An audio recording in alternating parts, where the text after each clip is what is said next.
পড়লে নেকি, শুনলে নেকি, দেখলে নেকি হয়। পড়লে নেকি, শুনলে নেকি, দেখলে নেকি হয়। আর কোরআন পড়ে মেনে নিলে জান্নাত পাওয়া যায়। নারায়ে তাকবীর। আল্লাহ নিজেই কসম করছেন কিসের? ওয়াল আসরি ইন্নাল ইনসানা লাফি খুসর। কোরআনের একটা ছোট্ট সূরা, সূরা আল আসর। ভাই জানেন না আপনারা? আমার সঙ্গে পড়েন বাবাজিরা, আল্লাহ ভাইরা। কোরআনের একটা অক্ষর পড়লে 10টা নেকি। সুবহানাল্লাহ বলেন। এই কোরআনের অর্থ, কোরআনের অক্ষর, কোরআনের হরফ, এটা শুনলেও নেকি। সুবহানাল্লাহ। এটা দেখলেও নেকি। সুবহানাল্লাহ বলবেন না? আরো জোরে নারায়ে তাকবীর। পড়লে নেকি, দেখলে নেকি, শুনলে নেকি হয়। পড়লে নেকি, দেখলে নেকি, শুনলে নেকি হয়। আর কোরআন পড়ে মেনে নিলে জান্নাত পাওয়া যায়। পড়ো কোরআন, পড়াও কোরআন। এটা নবীর হাদিস। খায়রুকুম মান তাআল্লামাল কুরআনা ওয়া আল্লামাহু। সব বড় বড় ওলামারা বসে আছেন। আমি যাদের ছাত্র হওয়ার যোগ্যতা রাখি না সে সমস্ত ওস্তাদরা এখানে বসে আছেন। তবে হযরত আমাকে বললেন অনেক কিছু, আমার নামের আগে বললেন, আমি কিন্তু অত কিছু নই ভাই, জাস্ট একটা ছাত্র। আলহামদুলিল্লাহ। কি বুঝলেন? এটা কোরআনের কথা, হাদিসের কথা। কি? খায়রুকুম মান তাআল্লামাল কুরআনা ওয়া আল্লামাহু। তোমাদের মধ্যে সবচাইতে উত্তম কে? কারা? কোরআন শেখে যারা আর অপরকে শিক্ষা দেয় যারা। সুবহানাল্লাহ বলুন। তো কবি কি বলছে? পড়ো কোরআন, পড়াও কোরআন, পড়ো কোরআন, পড়ো, পড়াও কোরআন। বাঁচতে যদি চাও, বাঁচতে চাইছো, সম্মান নিতে চাইছো, আখিরাতে জান্নাত চাইছো, দুনিয়ায় মর্যাদা, সম্মান, তোমার মর্যাদা, মর্তবা, তুমি রেসপেক্ট হও, মানুষ তোমাকে সম্মান করুক, তুমি একজন সম্মানিত বনি আদম, নবীর উম্মত, আখেরি জামানার শ্রেষ্ঠ নবীর শ্রেষ্ঠ উম্মত, তোমার সম্মান আজকে এই জায়গায় হওয়ার তো কথা ছিল না। তুমি কোরআন ছেড়ে দিয়েছো, তুমি মসজিদ ছেড়ে দিয়েছো, তুমি আল্লাহর আলেম বান্দাদের ছেড়ে দিয়েছো, যার কারণে এই অবস্থা। কবি কি বলছে? পড়ো কোরআন, পড়াও কোরআন। বাঁচতে যদি চাও, পড়ো কোরআন, পড়াও কোরআন। বাঁচতে যদি চাও, আর ঘরে ঘরে কোরআনের দাওয়াত তোমরা পৌঁছে দাও। সুবহানাল্লাহ বলেন। দেখলে নেকি, পড়লে নেকি, শুনলে নেকি হয়। দেখলে নেকি, পড়লে নেকি, শুনলে নেকি হয়। আর কোরআন পড়ে মেনে নিলে জান্নাত পাওয়া যায়। কোরআন পড়ে মেনে নিলে জান্নাত পাওয়া যায়। নারায়ে তাকবীর। আল্লাহ যে বিষয়ের উপরে কসম খাচ্ছে তার দাম বেশি না কম? জোরে বলুন। আমরা তো কসম করি ভাই এ মালটা ভালো, ভালো মানে আল্লাহর কসম, এরকম মাল কারোর কাছে নাই, কিনে দেখ ভাই, খেয়ে দেখ। বাড়িতে নিয়ে গেছে, রান্না করেছে, বিবি বলছে তোমার আর খেয়ে কাজ নাই, তুমি এই মালটা দেখে দেখে কিনেছো। বলছে কি বললে? আমাকে কসম করে বলেছে। বললে কসম করেই ও মিথ্যা কথা বলেছে। এত বড় মুখে দাড়ি, মালটা বিক্রি করার জন্য কসম খাচ্ছে। মালে বরকত থাকবে তো? হ্যাঁ, মালে বরকত থাকবে। যারা ব্যবসা করেন হালাল ব্যবসা করুন। হালাল ব্যবসাটা হচ্ছে একটা ইবাদত। এমন কোন নবী ছিলেন না যে নবী উম্মতের হাদিয়া তোহফার উপরে তাদের পেট চলতো। প্রত্যেকটা নবী একটা করে ব্যবসা, হালাল ইনকাম, হালাল জীবিকা, হালাল রুজির উপরে ডিপেন্ডেন্ট ছিল। আমাদের ইমাম আবু হানিফা রাহমাতুল্লাহ আলাইহি, ইমামে আজম, তিনি কিন্তু কাপড়ের ব্যবসা করতেন।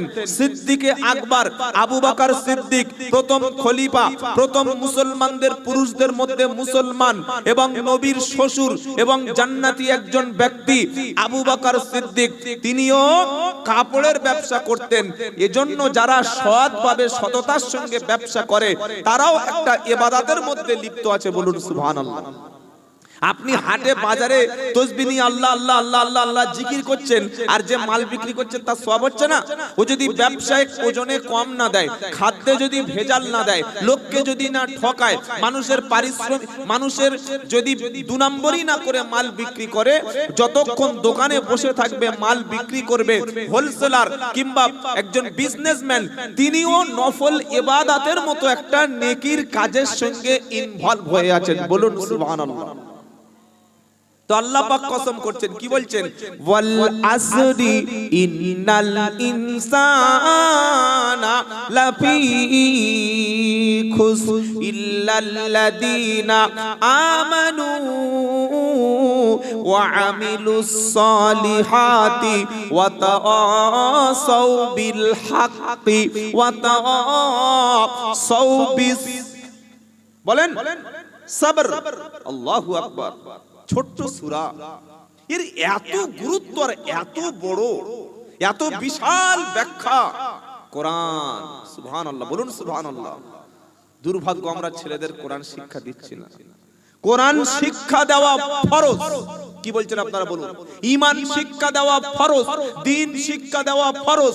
আপনার ছেলে মুসলমান, ও দুদিন পরে নাস্তিক হবে, দুদিন পরে খ্রিস্টান হবে, দুদিন পরে বেদিন হবে, দুদিন পরে মদকে হালাল বলে খাবে, দুদিন পরে ইন্টারেস্টকে হালাল বলবে, দুদিন পরে স্ত্রীকে বেপরদা করাবে, দুদিন পরে লটারির টিকিট কাটবে, আর একটু বড় হলে ওই ছেলে নামাজ পড়বে না, ইসলাম মানবে না, দ্বীন মানবে না। কেন? ও বলবে শরিয়াত অনেক কঠিন, ও আমাদের দ্বারা কাজ না, ওগুলো আলেম ওলামাদের কাজ। আর যুগ তো আপডেট যুগ, আধুনিক যুগ, এখনো সব কোরআন হাদিসের কথা বাবা ওসব ছাড়ো তো বাবা। এরকম ছেলেরা বলে কি বলে না? ওসব ছাড়ো, কোরআন হাদিস ইসলাম শরিয়াত কত মানা যায়। আপডেট যুগ, মডার্ন যুগ, এইভাবেই চলো। ও ধ্বংস হয়ে গেল, ও ধ্বংস। সকলে নিয়ত করুন যে আমার বাড়ির সন্তানটা যেন কোরআন শিখতে পারে, ঈমান শিখতে পারে, ইসলাম শিখতে পারে। আল্লাহ তৌফিক দিক। সকলে বলুন আল্লাহুম্মা আমিন। আল্লাহ কি বলছেন? কসম করছেন কিসের? ওয়াল আসরি, সময়ের কসম। সুবহানাল্লাহ, আল্লাহ নিজেই কসম করছেন সময়ের। ইন্নাল ইনসানা লাফি খুসর, নিশ্চয়ই মানুষ, মানব যত আছে নিশ্চয়ই মানুষেরা ধ্বংস, ক্ষতিগ্রস্ত। ইন্নাল ইনসানা লাফি খুসর, কোরআন শুনিয়ে দিচ্ছে মানুষ ক্ষতির মধ্যে আছে, নিশ্চয়ই মানুষ ক্ষতিগ্রস্ত। তবে চার শ্রেণীর ব্যক্তি যারা আছে তারা ক্ষতিগ্রস্ত না। চার শ্রেণীর ব্যক্তি ছাড়া যত ব্যক্তি আছে সকলে ধ্বংসের মধ্যে। কারা কারা?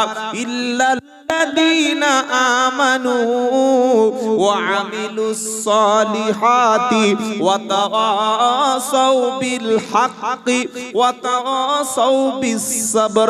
নিশ্চয়ই ঈমান এনেছে যারা, আর ঈমান আনার পরে ভালো আমল করেছে যারা, এবং হকের দাওয়াত দিয়েছে যারা, আর সবর করেছে যারা, সবর করেছে হকের দাওয়াত দিয়েছে যারা।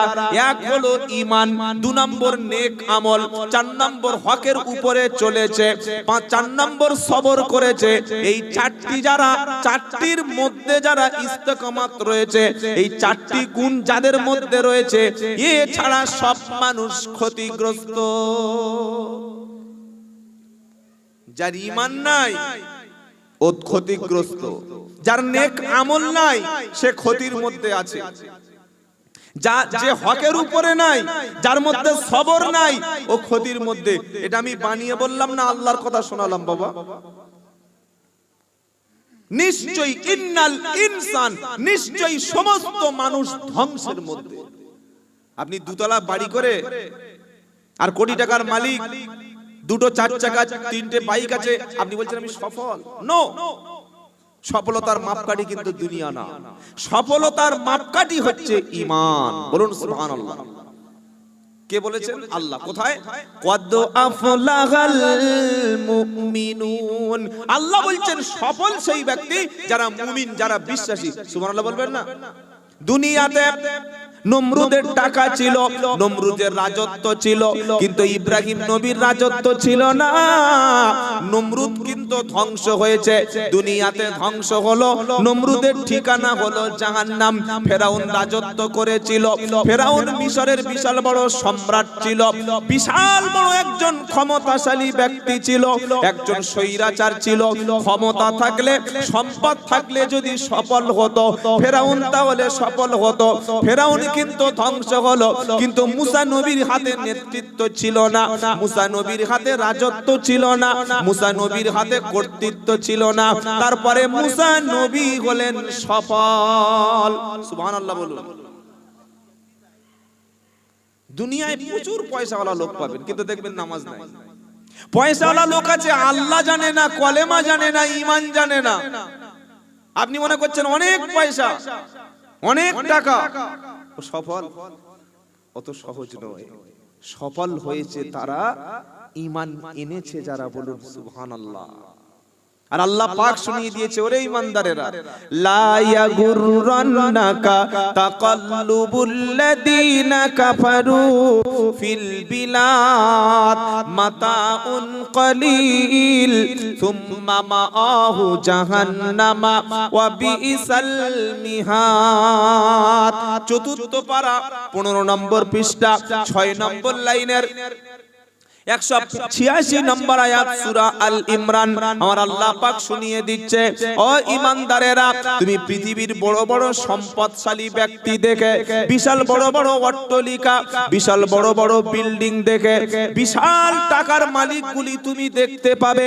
তুমি যখন বড় বড় শহরে চলে যাবে, বিশাল বালাখানা দেখতে পাবে, বড় বড় ফ্ল্যাট, বড় বড় জমি জায়গা, অর্থ সম্পদ, এগুলি দেখে যেন তুমি কখনো ধোঁকায় পড়ে যেও না, এগুলি দেখে যেন তুমি নিজেকে খারাপ মনে করো না।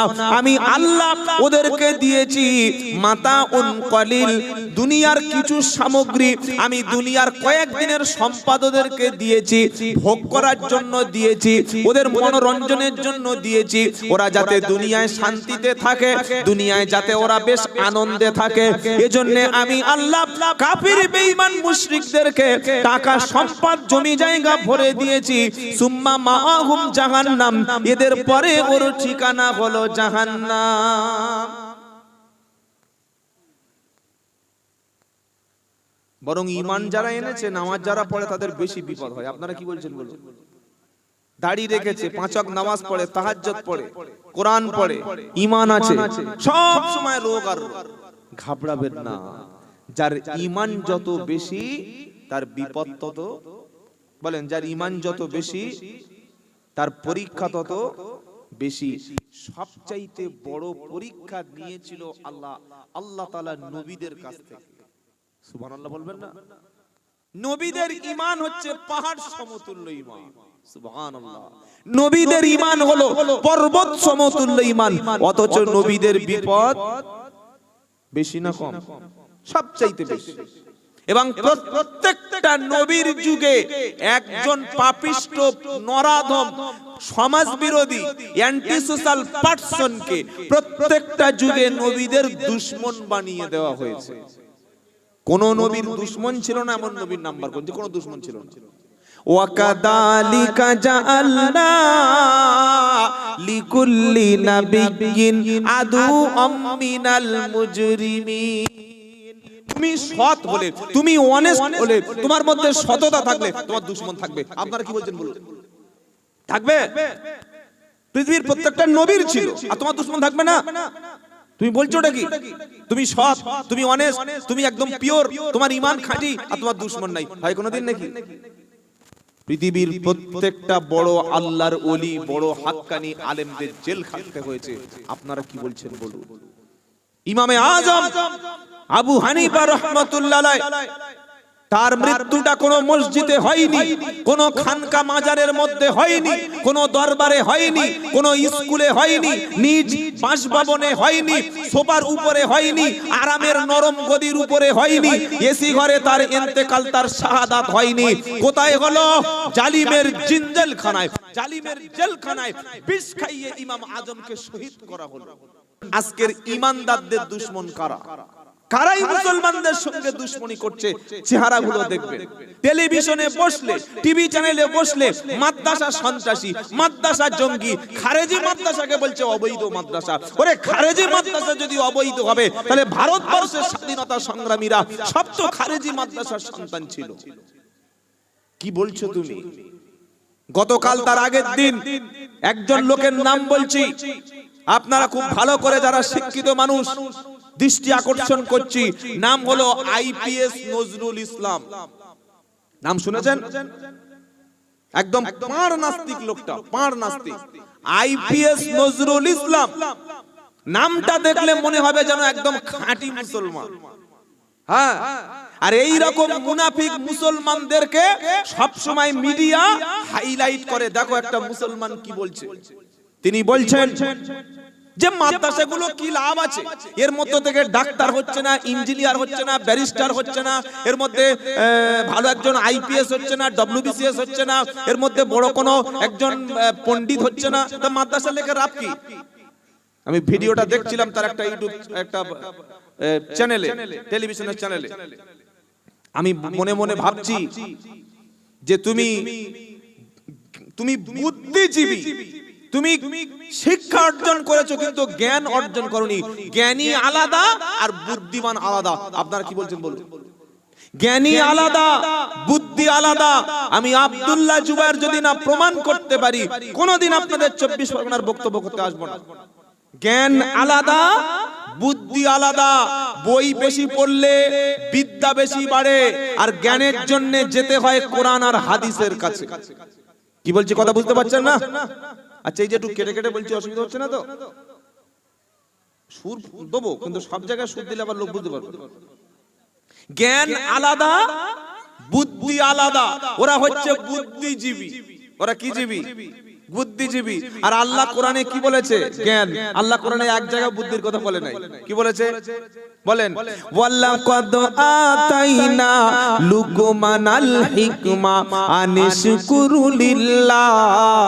লুকমান হাকিমকে বলছে, আমি আল্লাহ লুকমানকে জ্ঞান দান করেছি। সুবহানাল্লাহ। নাকি বুদ্ধি দিয়েছি? আরে বলছেন না কেন? জ্ঞান দিয়েছি, জ্ঞান। লুকমান হাকিম ছিল খাঁটো, দেখতে ছিল কুৎসিত। তিনি ছিলেন রাখাল, ছাগল চড়াতেন।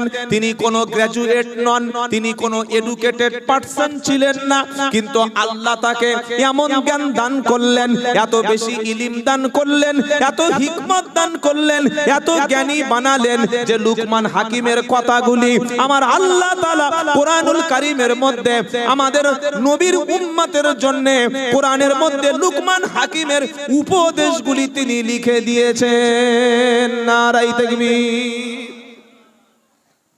সাধারণ একটা লোক, আলেম নন, পীর নন, মুফতি নন, নবী নন, মুহাদ্দিস নন, বিশাল বাদশা নন, সাধারণ একজন ব্যক্তির কথা কোরআনে আছে। নাম হচ্ছে লুকমান হাকিম। 21 পারা সূরা লুকমান নামে একটা সূরা আছে। বলুন সুবহানাল্লাহ। কেন আল্লাহ তার কথা কোট করলেন? কারণ তিনি ছিলেন বুদ্ধিজীবী, জ্ঞানী। কি ছিলেন বলেন? জ্ঞানী। আবার আল্লাহ রাব্বুল আলামিন জ্ঞানের কথা বলছেন ইব্রাহিম আলাইহিস সালাম। কি বলছেন? ইব্রাহিম নবী জন্ম নিয়ে দেখছে তিনি মুশরিকের বেটা, বাপ মুশরিক। শুধু মুশরিক না, ইব্রাহিম নবীর আব্বা তিনি মূর্তি তৈরি করছেন। আচ্ছা, এটা ভাবা যায়? একটা নবী, জাতির পিতা মূর্তি তৈরি করছে, সেই ঘরে আল্লাহ পাঠিয়েছেন। তো ইব্রাহিম নবী, তার তো আল্লাহ ইলম দিয়েছেন না, জ্ঞান দিয়েছেন। সেই জ্ঞানে তার আব্বাকে প্রশ্ন করছেন কি? ওয়া ইদ ক্বালা ইব্রাহিম, وَإِذْ قَالَ إِبْرَاهِيمُ لِأَبِيهِ آزَرَ أَتَتَّخِذُ أَصْنَامًا آلِهَةً إِنِّي أَرَاكَ وَقَوْمَكَ فِي ضَلَالٍ মুবিন। 7 পারা সূরা আনআমের 75 নম্বর আয়াতে ইব্রাহিম নবী দেখলেন তার আব্বা, নবীর আব্বা তিনি ঠাকুর তৈরি করছেন, মূর্তি নির্মাণ করছেন। তিনি বললেন ইয়া আবাতি ইন্নী ওয়া ইদ ক্বালা ইব্রাহিম লি আবিহি আযারা। কোরআনে তার আব্বার নাম এসেছে আযর, কিন্তু আসল নাম হচ্ছে তারিখ। মুফাসসিরিন কিরাম যেটা লিখেছে সেটা আমি আপনাদের বলছি। কোরআনে ইব্রাহিম নবীর আব্বার নাম কি? আযর, মানে যারা মূর্তি নির্মাণ করে, কিন্তু আসল নাম হচ্ছে তারিখ। তিনি তার পিতাকে উপদেশ দিচ্ছেন কি আতাতাখিদু আসনামান আলিহা ইন্নী আরাকা ওয়া কওমাকা ফি দালালিম মুবিন। ইব্রাহিম নবী বলছে আব্বা, আমি দেখতে পাচ্ছি তুমি এই মাবুদগুলোকে নির্মাণ করছো, এদের কাছে সাহায্য চাইছো। ইন্নী আরাকা, আমি দেখতে পাচ্ছি তোমাকে, ওয়া কওমাকা, তোমার কওমকে, তোমার জাতিকে, ইন্নী আরাকা ওয়া কওমাকা ফি দালালিম মুবিন, তোমার জাতি এবং তুমি সুস্পষ্ট গোমরাহি পথভ্রষ্টর মধ্যে আছো। আব্বা তুমি এই সমস্ত কাজ করো না। এবার তিনি ইব্রাহিম নবী তার আব্বাকে কিছু স্পেশাল উপদেশ দিচ্ছেন।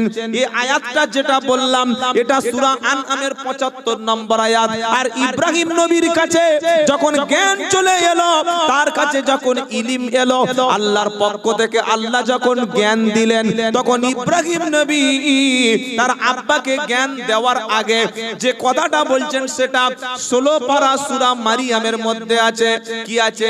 ইয়া আবাতি ইন্নী কদ জাআনি মিনাল ইলমি মা লাম ইয়াতিকা ফাত্তাবিনি আহদিকা সিরাতান সাবিয়া।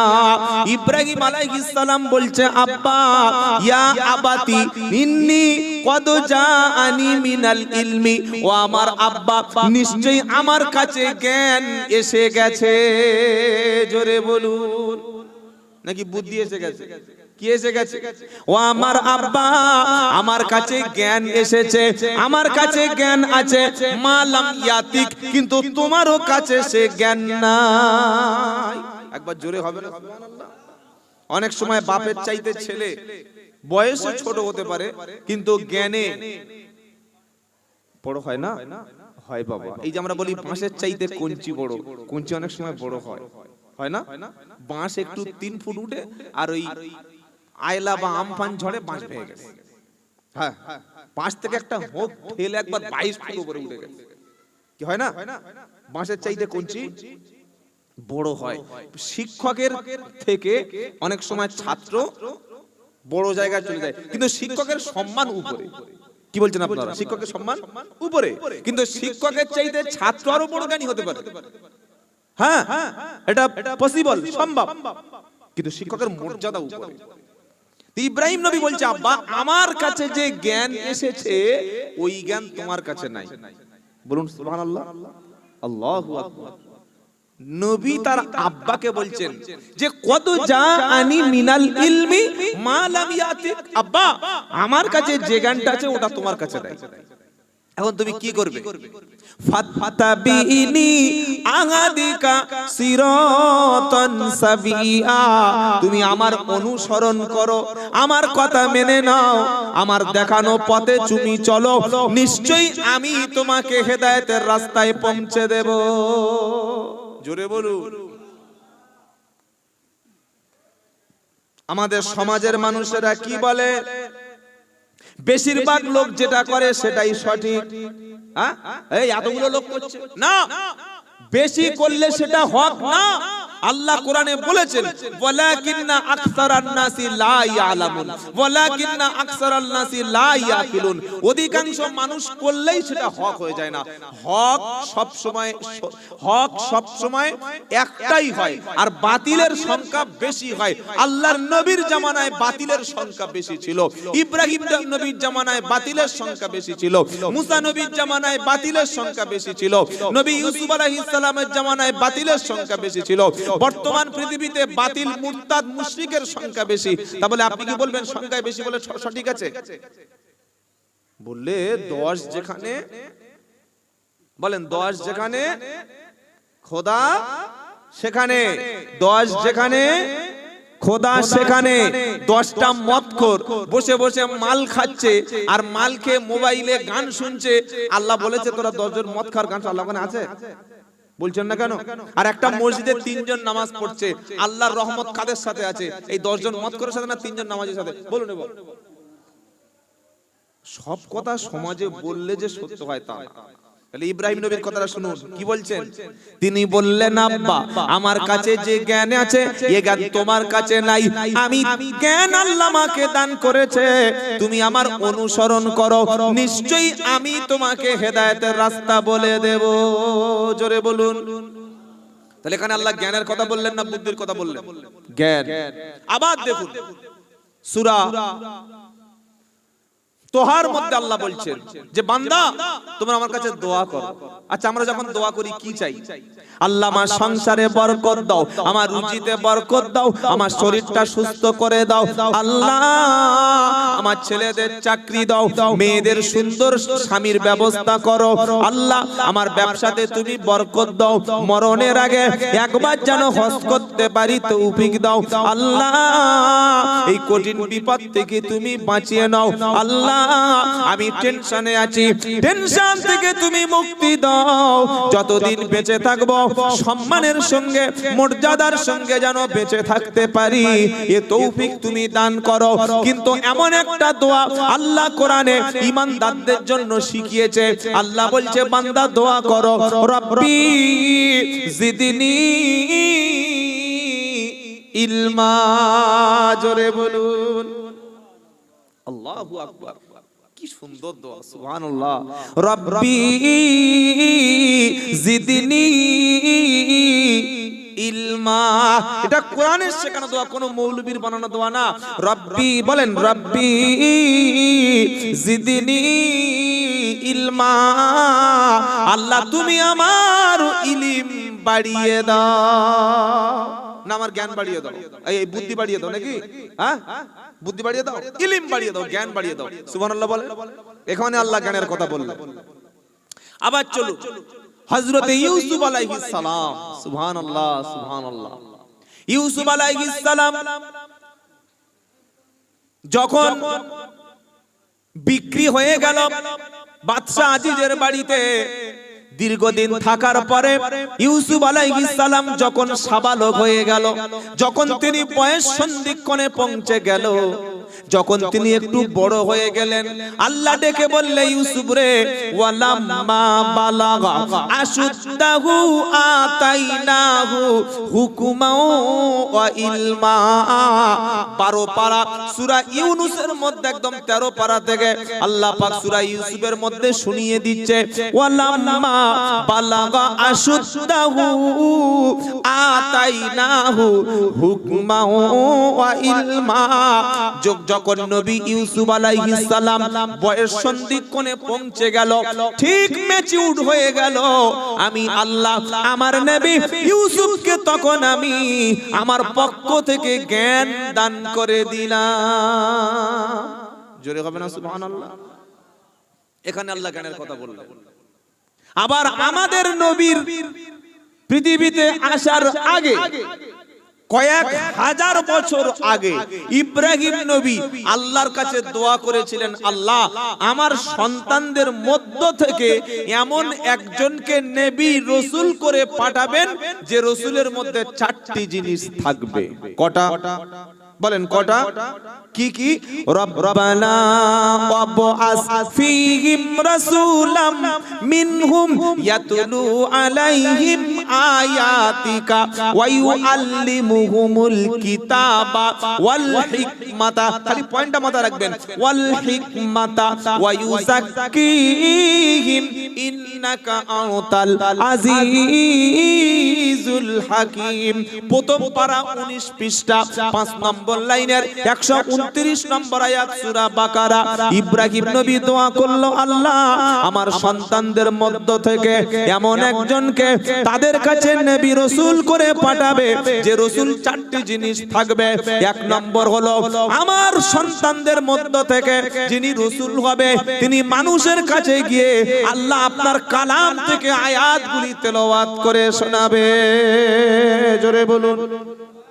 2 নম্বর ওয়ায়ুআল্লিমুহুমুল কিতাবা, তিনি কিতাবের শিক্ষা দেবে। 3 নম্বর হলো ওয়াল হিকমাতা, তিনি জ্ঞান বিজ্ঞানের শিক্ষা দেবে। 4 নম্বর হলো ওয়ায়ুযাক্কিহিম, যিনি মানুষকে পরিষ্কার পরিচ্ছন্নতা শিক্ষা দেবে। ইব্রাহিম নবী দোয়ার মধ্যে আমাদের নবীর জন্য 4টে জিনিস চেয়েছিলেন। একটা হলো কোরআন শিক্ষা দেবে, একটা হলো কিতাবের শিক্ষা দেবে, একটা হলো জ্ঞান বিজ্ঞানের শিক্ষা দেবে, আর একটা হলো পরিষ্কার পরিচ্ছন্নতা শিক্ষা দেবে। আমার আল্লাহ ইব্রাহিম নবীর দোয়াটাকে আমাদের নবীর জন্য কবুল করে নিয়ে আমার আল্লাহ কোরআনে বলছে, আমার বান্দা আমি তোমাদের জন্য দয়া করেছি। দয়াটা কি? লাকাদ মান্নাল্লাহু আলাল মুমিনিনা ইদ বাসা ফীহিম রাসূলাম মিন আনফুসিহিম ইয়াতলু আলাইহিম আয়াতিহি ويزكيهم ويعلمهم الكتاب والحكمة وإن كانوا من قبل لفي ضلال مبين। বলুন আল্লাহু আকবার। সূরা আল ইমরান 4 নম্বর পারা 10 নম্বর পৃষ্ঠা 12 নম্বর লাইনের 164 নম্বর আয়াত আমার আল্লাহ পাক শোনালো, আমি আল্লাহ মুমিনদের প্রতি দয়া করেছি, মুমিনদের প্রতি করুণা করেছি। এটা কি? সেটা হলো নবী এবং রাসূলদের মধ্য থেকে তোমাদের মধ্য থেকে একজনকে তোমাদের কাছে আমি আল্লাহ রাসূল করে পাঠিয়েছি, যে রাসূল তোমাদের কাছে শিক্ষা দেয়। ইয়াতলু আলাইহিম আয়াতিহি, আমার আয়াত থেকে রাসূল তোমাদের কাছে তেলাওয়াত করে শোনায়। আর ওয়ায়ুযাক্কিহিম, রাসূল তোমাদের পরিষ্কার পরিচ্ছন্নতা শিক্ষা দেয়, তোমাদের নফসের তাজকিয়া করে। ওয়ায়ুআল্লিমুহুমুল কিতাব, যে রাসূল তোমাদেরকে কিতাবের শিক্ষা দেয়। ওয়াল হিকমা, যে রাসূল তোমাদের জ্ঞান বিজ্ঞানের শিক্ষা দান করে। একবার জোরে বলুন। রাসূলের মধ্যে কয়টি জিনিস ছিল? তার মধ্যে একটা হচ্ছে হিকমত, জ্ঞান বিজ্ঞান, নাকি বুদ্ধি? কি ছিল গো? জ্ঞান। আবার আমাদের নবীকে আবার আল্লাহ সাবধান, জ্ঞান তো দিয়েছেন আল্লাহ, জ্ঞান দিয়েছেন কে? জ্ঞান দিয়েছেন কে? আল্লাহ। জ্ঞান দেওয়ার পরে আমাদের রাসূলে কারীম সাল্লাল্লাহু আলাইহি সাল্লামকে আল্লাহ সাবধান করছেন, ওগো রাসূল আমি তোমাকে পৃথিবীর সবচাইতে জ্ঞানী মানুষ হিসাবে তোমাকেই বানিয়েছি। সুবহানাল্লাহ বলেন। পৃথিবীতে যত ব্যক্তি আছে, যেমন রবীন্দ্রনাথ ঠাকুর, তিনি যে জ্ঞানী হয়েছিলেন, বিশ্বকবি হয়েছিলেন, পড়াশোনা করে না পড়াশোনা না শিখে? পড়াশোনা করে। ঈশ্বরচন্দ্র বিদ্যাসাগর, বিদ্যাসাগর বিশাল বিদ্যাসাগর, আলহামদুলিল্লাহ ভালো। তিনি লেখাপড়া শিখে বিদ্যাসাগর হয়েছিলেন না শিখে? শিখে। সাহিত্য সম্রাট বঙ্কিমচন্দ্র চট্টোপাধ্যায়, তিনি পড়াশোনা করে সাহিত্য সম্রাট হয়েছিলেন না না পড়ে? পড়াশোনা করে। মাইকেল মধুসূদন দত্ত, তিনি পড়াশোনা করেছিলেন। গ্যালিলিও পড়াশোনা করেছিলেন। আইজাক নিউটন পড়াশোনা করেছিলেন। নজরুল ইসলাম কবি, জেলখাটা কবি, পড়াশোনা করেছিলেন, করেন নাই? যে কোনো কবি, সাহিত্যিক, দার্শনিক, বৈজ্ঞানিক, ভৌগোলিক যত ব্যক্তি আছে, যা কিছু আছে, তিনি যত বড় ধরনের সায়েন্টিস্ট হন, যত বড় ধরনের ঐতিহাসিক হন, যত বড় ধরনের গবেষক হন, যত বড় ধরনের একজন ডাক্তার বা ডক্টর যাই হন না কেন, নিশ্চয়ই তার পড়াশোনা করতে হয় এবং তার পড়াশোনার জন্য একজন শিক্ষকের প্রয়োজন হয় না? যদিও রবীন্দ্রনাথ ঠাকুর তিনি স্কুলে পড়েননি, তিনি বাড়িতেই শিক্ষক দ্বারা পড়াশোনা করেছিলেন। হ্যাঁ, কবি কাজী নজরুল ইসলাম তিনিও একই অবস্থা, তিনি শিক্ষকের কাছে পড়াশোনা করেছিলেন। কিন্তু তার শিক্ষক বা ওস্তাদ ছিল না? ছিল না? কিন্তু মুহাম্মদ সাল্লামের শিক্ষকের নাম বলুন, বলুন। পৃথিবীতে আল্লাহর নবীর কোন শিক্ষক ছিল না। কেন ছিল না? তার উত্তর চারটি ফটাফট দিয়ে দিচ্ছি। নাম্বার 1, যিনি ওস্তাদ বা শিক্ষা হবেন তিনি দুনিয়ার সিলেবাসে পড়াবেন না। এই যে মাদ্রাসা সিলেবাস আছে না, ওয়েস্ট বেঙ্গল মাদ্রাসা বোর্ডের সিলেবাস আছে। আপনি স্কুলে পড়বেন, স্কুলের সিলেবাস আছে। আপনি মিশনে পড়বেন, মিশনের একটা সিলেবাস রয়েছে। আপনার ছেলে মাদ্রাসায় পড়বে, সেখানে একটা সিলেবাস রয়েছে। তো এই সিলেবাস যিনি পড়াবেন তার জ্ঞান, তার মেধা, তার বুদ্ধি, তার নলেজ, তার এক্সপেরিয়েন্স এটা সীমিত, এটা লিমিটেড, এটা লিমিটেশন করা আছে। কিন্তু আল্লাহ বলছে নবী আমি তোমাকে যদি এমন শিক্ষা গুরু দিতাম যে শিক্ষা গুরু আরবের যে শিক্ষা ব্যবস্থা, আরবের যে এডুকেশনাল সিস্টেম, ওই সিস্টেম ওই রকম তোমার শিক্ষা থেকে তোমাকে শিক্ষা দিত। কিন্তু আমি পৃথিবীতে তোমাকে কোনো শিক্ষকের কাছে শিক্ষা দেব না। আমি এমন একটা জ্ঞান দেব যে সিলেবাস, যে জ্ঞান পৃথিবীর কোনো ব্যক্তির নাই। সেই সিলেবাস, সেই জ্ঞান আমি আল্লাহ স্বয়ং নিজেই তোমাকে দিয়ে দিলাম। আমি আল্লাহ তোমার নিজেই শিক্ষক হয়ে গেলাম। জোরে বলুন। নাম্বার 2, মুহাম্মদ সাল্লাল্লাহু আলাইহি ওয়াসাল্লাম যদি দুনিয়ায় লেখাপড়া শিখতেন, যে কোনো শিক্ষক বলতেন আরে মুহাম্মদ সাল্লাল্লাহু আলাইহি ওয়াসাল্লাম যত বড় নবী হোক তো আমার ছাত্র, বলবে না? যত বড় পীর হোক তার পীর আছে না নাই? আছে। যত বড় ওস্তাদ হোক তার উস্তাদ আছে। যত বড় বিজ্ঞানী হোক তার শিক্ষক আছে। যত বড় ডাক্তার হোক তার শিক্ষক আছে। কিন্তু আল্লাহর নবীর সম্পর্কে পৃথিবীর কোন ব্যক্তি বলতে পারবে না মুহাম্মদ সাল্লাল্লাহু আলাইহি ওয়াসাল্লাম আমার থেকে ওর নবী হলে কি হবে, বিশ্ব নবী হলে কি হবে, আরে আমার কাছে পড়েছে, আমি ওকে শিখিয়েছি। এই কথা বলার অধিকার পৃথিবীর কোন ব্যক্তির আছে? জোরে বলেন। আল্লাহ বলছেন না, আমি মুহাম্মদ সাল্লাল্লাহু আলাইহি ওয়াসাল্লামকে পৃথিবীতে আমি পড়িয়েছি। মুহাম্মদ সাল্লাল্লাহু আলাইহি ওয়াসাল্লাম আমার ছাত্র, আমার কাছে ক্লাস করত, আমি ওকে শিক্ষা দিয়েছি। ও যত বড় নবী হোক আর প্রফেট হোক আমি তার থেকে বড়, এই কথা বলার অধিকার কাউকে দেবেন না। নাম্বার 3, মুহাম্মদ সাল্লাল্লাহু আলাইহি ওয়াসাল্লাম কেন শিক্ষা গ্রহণ করেননি? তার কারণ হলো আল্লাহর নবী যদি পড়তে পারতেন আর লিখতে পারতেন, যে পড়বে সে লিখতে পারে তো? এ বাবা কি বলছেন আপনারা? এরকম কোন লোক আছে যে মাধ্যমিক, উচ্চ মাধ্যমিক বা গ্র্যাজুয়েশন বা এমএ বা ডবল এমএ বা ডিএড বা বিএড অনেক কিছু ডিগ্রি আছে, আসে লিখতে পারে না? হয় এটা? যিনি পড়তে পারেন তিনি লিখতে পারবেন। আল্লাহর নবী যদি পড়তে পারতেন তাহলে তিনি লিখতেও পারতেন। আর নবী যখন পড়বে আর যখন লিখবে, তখন যখন কোরআনের আয়াতগুলো বলবে মক্কার লোকেরা বলে ওসব পারবে, ও মুহাম্মদ ইসলামের কথা শোনার দরকার নাই। উনি তো পড়েছে, তার বাড়িতে লাইব্রেরি আছে, রাত্রেবেলা ওই লিখছে আরবি, আরবের ভাষা আরবি, আর তিনি আরবি লিখছেন আর বলছে আল্লাহ আসমানি কিতাব পাঠিয়েছে। ও তো মুহাম্মদ ইসলাম নিজের কথা, ও তো নিজেই লিখছে, নিজেই পড়ছে। আমি আল্লাহ নবীকে রেখেছি উম্মি নবী, ওয়া মা কুনতা তাতলু মিন ক্বাবলিহি মিন কিতাবি ওয়ালা তাখুতুহু বিয়ামিনিকা ইদাল্লারতা মুবতিলুন। সূরা আনকাবুত 21 নম্বর পারা, প্রথম নম্বর পৃষ্ঠা, 8 নম্বর লাইনের 48 নম্বর আয়াত। আল্লাহ বলছেন শোনো, ওগো নবী তুমি শোনো, এই কোরআন তোমার কাছে তুলে দেওয়ার আগে, কোরআন তোমার হাতে আসার আগে তুমি কোনো কিতাব পড়তে পারতে না, তুমি নিজে হাতে কিছু লিখতেও পারতে না। যদি তুমি পড়তে পারতে, যদি তুমি লিখতে পারতে, তাহলে ওই মক্কার মুশরিকরা, খ্রিস্টান ইহুদিরা, সন্দেহ ভাজনকারীরা, নাস্তিক মুরতাদেরা, তারা বলতো কোরআন আল্লাহর কিতাব না, ও তো মুহাম্মদ সাল্লাল্লাহু আলাইহি ওয়াসাল্লামের লেখা কিতাব। উনি আরবি ভালো জানতেন, আরবি পড়তে পারতেন, আরবিতে হ্যান্ডরাইটিং খুব এক্সপার্ট ছিল। তাই মুহাম্মদ সাল্লাল্লাহু আলাইহি ওয়াসাল্লাম নিজে হাতে কোরআন লিখেছে, ওটা দুনিয়ার বানানো মানুষের কিতাব, এ কথা কেউ যেন না বলতে পারে।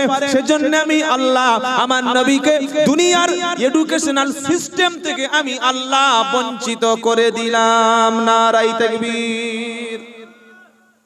এই উত্তরটা জানার দরকার ছিল। ছেলে স্কুলে গেছে, মাধ্যমিক পাস, ছেলে ক্লাস 9 এ উঠেছে, হিন্দু শিক্ষক বা একজন নাস্তিক টাইপের শিক্ষক, ইতিহাসের শিক্ষক, এই তুমি উঠো, ক্লাস 9 এ ওঠো, কি নাম? বলে ফারুক আব্দুল্লাহ। বলে নাম দেখো, ফারুক আবার আব্দুল্লাহ, দুটো নাম। বলো তোমার ধর্মের নাম কি? বলে আমার ধর্মের নাম মুসলমান। আচ্ছা মুসলমান কোন ধর্ম আছে? বলুন। কত বড় গবেট, ইডিয়েট, বলছে মুসলমান ধর্ম। আরে মুসলমান বলে কোনো ধর্মই নেই, মুসলিম বলে কোনো ধর্ম নেই। অনেক লোক বলে আমরা মুসলিম ধর্ম, মুসলিম ধর্ম মুসলিম তো আমাদের আইডেন্টিটি, আমাদের ধর্মের নাম হচ্ছে ইসলাম। কি ভাই কথা বুঝতে পারছেন না? বুঝতে পারছেন না? মুসলিম বলে কোনো ধর্ম আছে? নেই। মুসলিম হচ্ছে আমাদের পরিচয়, আমাদের আইডেন্টিটি, আমাদের ধর্মের নাম ইসলাম। তো বলছে মুসলিম আমার ধর্ম। তোমাদের নবীর নাম কি? শিক্ষক প্রশ্ন করছে। ইতিহাসের শিক্ষক তো প্রশ্ন করে না ছাত্রদের মাঝে মাঝে। আমাদের নবীর নাম হযরত মুহাম্মদ মুস্তাফা সাল্লাল্লাহু আলাইহি সাল্লাম বলে আর করে আঙুল এরকম চোখে ঘষছে। বলে এটা ঘষলে কেন? বলছে আল্লাহর নবীর নাম নিয়েছি তাই চোখে আঙ্গুল দিয়ে আর ঘষছি। বলে বাহ, ভালো লজিক তো। তো বলছে আল্লাহর নাম নিয়ে কবার তুমি চোখে আঙ্গুল ঘষো? বলছে না ঘষি না। তো বলছে আল্লাহ বড় না নবী বড়? বলছে আল্লাহ বড়। তাহলে আল্লাহর নাম নিয়ে তো চোখে আঙ্গুল তো ভালো করে ঘষে দেওয়ার দরকার, তুমি ঘষলে না কেন? ও তখন চুপচাপ হয়ে গেছে।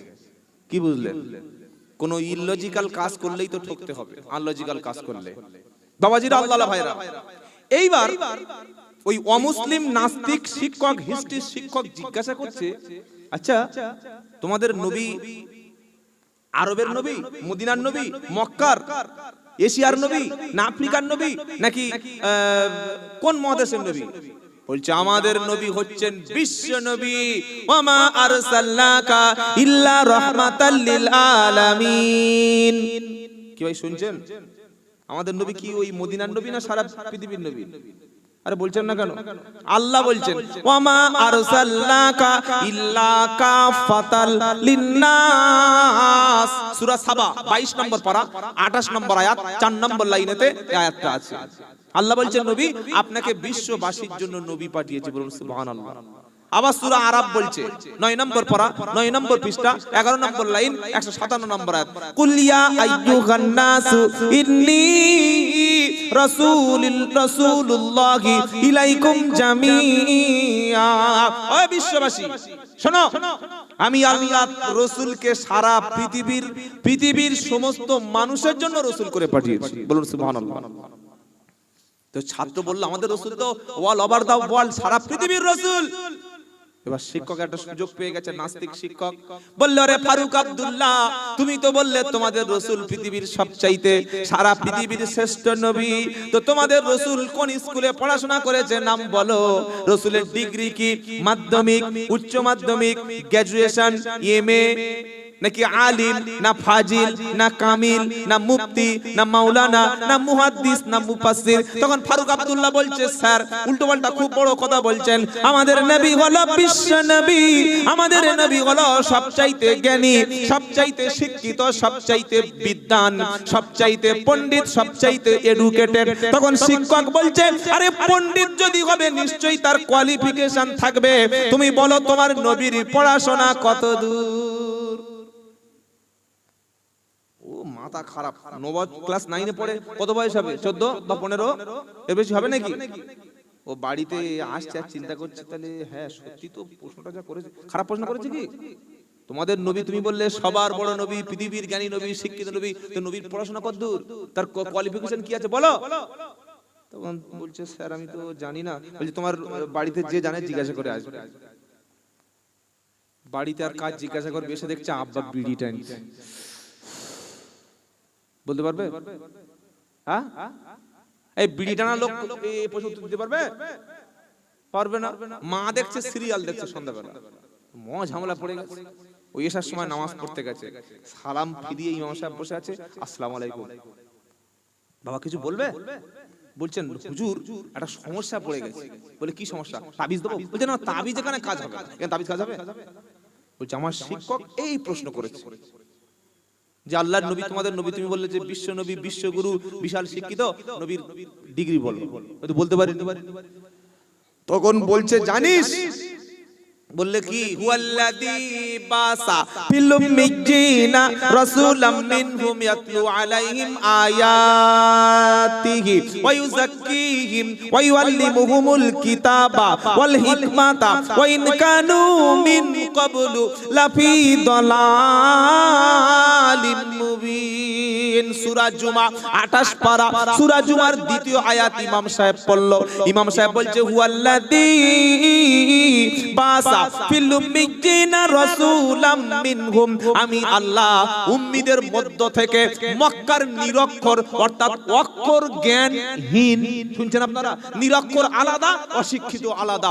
নিরক্ষর মানে যিনি অক্ষর সম্পর্কে তার কোনো ধারণা নেই, এইটা ক না এইটা খ, এইটা এ না এইটা বি, এইটা আলিফ এইটা বা না এইটা তা না এইটা সা, এই অক্ষর সম্পর্কে যার কোনো আইডিয়া নেই, ধারণা নেই, কোনো কনসেপ্ট নাই, তাকে বলা হয় নিরক্ষর। মক্কার লোকেরা তো ছিল উম্মি, মক্কার লোকেরা ছিল জিহালাতের মধ্যে ভরা। তো আল্লাহ কি বলছে, হুয়াল্লাযী বাসা ফিল উম্মিয়িনা রাসূলাম মিনহুম, আমি আল্লাহ উম্মিদের মধ্য থেকে এমন একজনকে জ্ঞান দান করলাম। বললে আমার নবী উম্মি ছিল, লেখাপড়া আল্লাহ তাকে শিক্ষা দেয়নি, দুনিয়ার শিক্ষা থেকে বঞ্চিত করেছিল। তখন ওই ছাত্রটা ফারুক আব্দুল্লাহ বলছে, হুজুর তাহলে আমাদের মাস্টার তো ঠিক বলেছে। বলে তোদের মাস্টার কি বলেছে? বললে আমাদের মাস্টার বলেছে নবী লেখাপড়া জানে না। বলে ঠিক বলেছে, লেখাপড়া জানতেন না, নবী কিচ্ছু বুঝতেন না, নবীর জ্ঞান ছিল না, এটা বলার সাথে সাথে কাফের হবে। আপনি কি বলছেন বলুন, কি বলছেন আপনারা বলুন। তাহলে এই ছেলেটা স্কুলে পরের দিন গেছে, শিক্ষক বলছে ফারুক আব্দুল্লাহ ওটা, বলে স্যার বলুন। বলে বলো নবীর ডিগ্রি কত বলো। বলে আমার নবী মূর্খ ছিল, নবী নিরক্ষর ছিল, নবী পড়াশোনা জানতো না। এর ঈমান আছে? এই ঈমান আছে? কোন মুসলমান যদি বলে নবী পড়াশোনা জানতো না, নবী মূর্খ ছিল, নবীর জ্ঞান ছিল না, নবীর মধ্যে কিচ্ছু ছিল না, ও তো সঙ্গে সঙ্গে বেঈমান হবে, হবে না? নাস্তিক হয়ে যাবে। কিন্তু আমার ছেলেকে নাস্তিক বানাচ্ছি আমরা, আমার ছেলেকে কাফেরের পর্যায়ে পৌঁছে দিয়েছি আমরা। আমাদের ইমাম সাহেবের কাছে এই প্রশ্ন করুন, বলবে তুই চারামুল ছেলে, ক্লাস 9 এ পড়িস, তোর গোপ ওঠেনি, দাড়ি ওঠেনি, তুই বড় মাওলানা, এই প্রশ্ন আমার করছিস কেন রে? নবী পড়াশোনা জানতো না, যাও এখান থেকে, বেরো মসজিদ থেকে, বেরো বেরো। বলবো না, বলবো না। তোর মাথায় এই ভূতটা চেপে গেল যে হ্যাঁ সত্যি মুহাম্মদ সাল্লাল্লাহু আলাইহি কিন্তু লেখাপড়া জানতো না। তাহলে আমি যে চারটে উত্তর দিয়েছি, নবী লেখাপড়া জানতেন না, না জানানো হয়নি? কোনটা বলুন? জানানো হয়নি। নবী জানতেন না আর জানতে দেওয়া হয়নি, দুটো এক আলাদা। কেন জানতে দেওয়া হয়নি?